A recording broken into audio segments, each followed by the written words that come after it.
Andito tayo sa Taytay, dito sa may Macdo. At pupunta tayo sa Teresa Rizal. Time check natin 6:07 ng umaga. At meron tayong 17 kilometers na lalakbayin bago tayo makarating sa Teresa Rizal. Pupuntahan natin tong Marble Quarry na matatagpuan sa dito. Tatagpuan sa Ramon Rojas Road, along Roman Rojas Road, bandang kaliwa. At napakaganda itong spot na to. May potential to na magiging isang tourist spot dahil napakaganda ang bundok na yan.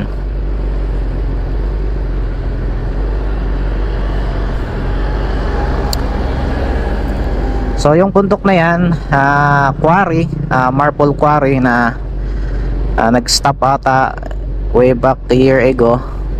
Tapos yung mga bikers, yun, pinupuntahan yung kasi magandang paglaruan. May mga bato-bato, rough road, tapos napakaganda ng view. So ngayon pupunta tayo at mamaya ako mag-update sa inyo kasi madilim pa. Gusto kong may makita kayo kaysa sa madilim. Alright. Welcome to Teresa Rizal.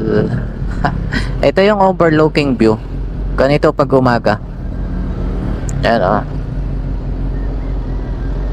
At meron pa tayong 5.4. Malapit na lang yan. 6:11 makakarating na tayo. Ayan Maraming zigzag Ganda talaga. Ang ganda ng hulma ng mga puno dito. Mostly na puno nakikita ko dito, mga akasya at saka mahogany. Saan kaya yun?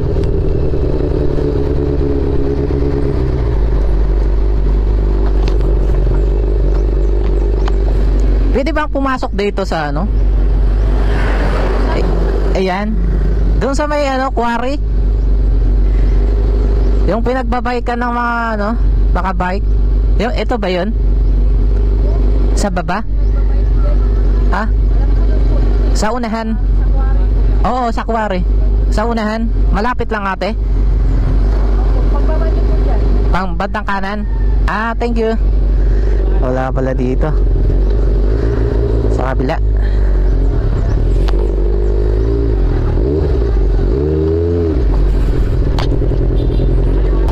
Wala pala dyan. Doon sa baba. Yung duda ko kanina.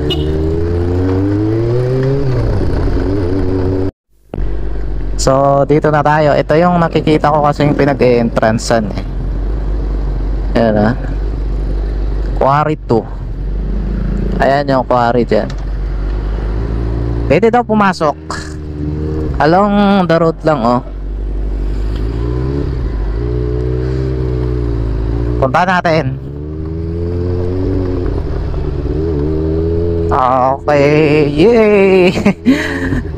Pa-adventure tayo Uy, bato. Maganda talaga to sa mga nagbabike Ito yung mga gustong gusto nila. Yun Attention Tom Rider, saan ka na?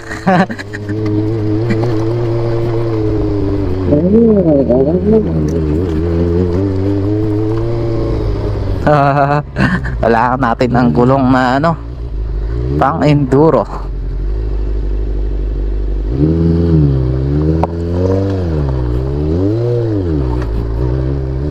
Ito nga, putik, napakaganda. Set up ko muna yung camera ko. Lagay ko dun sa taas. Wow, maganda to. Pwede dito mag-camping Yun pwede.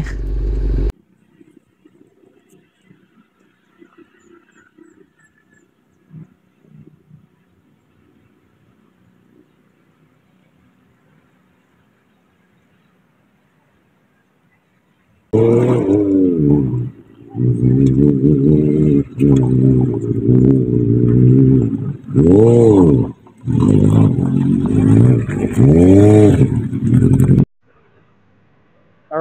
good morning. So, andito na tayo sa quarry. Ayun sa likod natin yung quarry. Siyempre, si Lolo. 6:15 ako nakarating dito. Kasi dumiretso pa ako dun sa taas. Nagtanong ako doon, tapos tinuro yung quarry to. Yan, banda. Buti may tao doon na. Tinuro sa akin dito yung pinagbabikean. At kanina merong isang nakabike. Pumunta doon sa taas. Mamaya, doon ako pupunta. Lakad ako papunta doon sa taas para makita yung overlooking view. Mas mataas yung elevation natin. Ayun na. Woo! Sabi naman ng adventure na yan.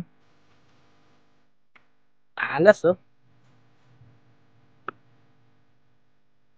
Yo!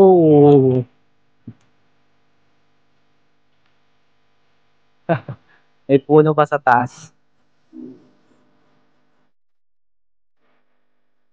Wow!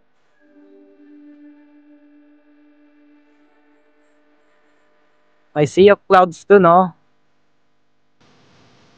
Pusok ata yun.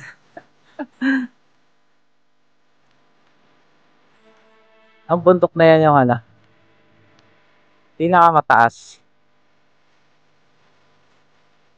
Dito sa baba, pwede mag-camping dito eh. Potential to para mag-camping. Palawak oh. Pag may camping materials tayo. Ayan yung nag-iisang nagbabike.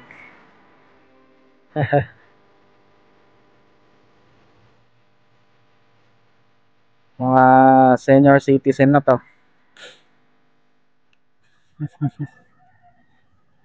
Yes oh.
parang nasa ibang bansa tayo dito. So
di kayo madi-disappoint pag pinuntahan nyo to, lalo na sa mga nakabike.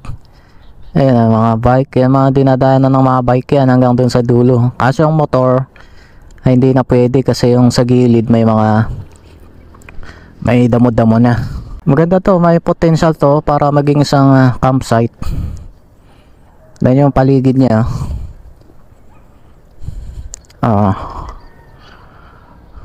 At ang kagandahan pa nito, malinis.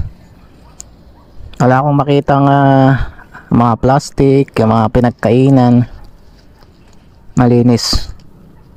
So, isa na mga epic na adventure to na ginawa natin sa araw na ito. At ako po ay humihingi ng iyong like, share, and subscribe para maisama ko kayo sa matinding adventure. Siyempre, gamit natin ang Honda CB400 Super 4. Tibay mo. So, tara ulit. Yung andun na isa dun, quarry. Active yung kasi may umaakyat na dump truck, malalaking truck. Doon sa taas niya mayroong kubo-kubo. Yun oh, may truck oh. So thank you ulit. At kita-kita tayo sa Mount Coulis. Isang rough road adventure na naman yun ha. Makikita yung mga rolling hills. At saka campsite din yun. Madadaanan daw yung Treasure Mountain at ibang mga pasyalan sa Tanay Rizal. Kailangan talagang magpalit ng gulong ng pang dual sport. At di kaya ng mga pang semente lang. Ito talaga dapat ang gulong pag lagi kang nagtra-travel, dual sport, para hindi mahirapan yung makina mo. Tulad na ito, mga pato-pato. Pag yung pang semento lang na gulong, dudulas, di masyadong kumakapit. Mga bata dito. Hello.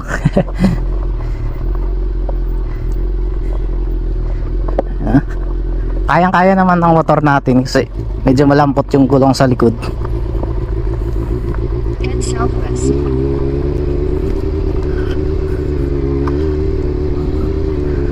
Wow. Pagdating ko dun sa pinakataas, parang na-refresh na yung feelings ko eh. Mahangin eh. Tapos kita mo yung mga tanawin, ang gaganda. So ito yung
So thank you ulit.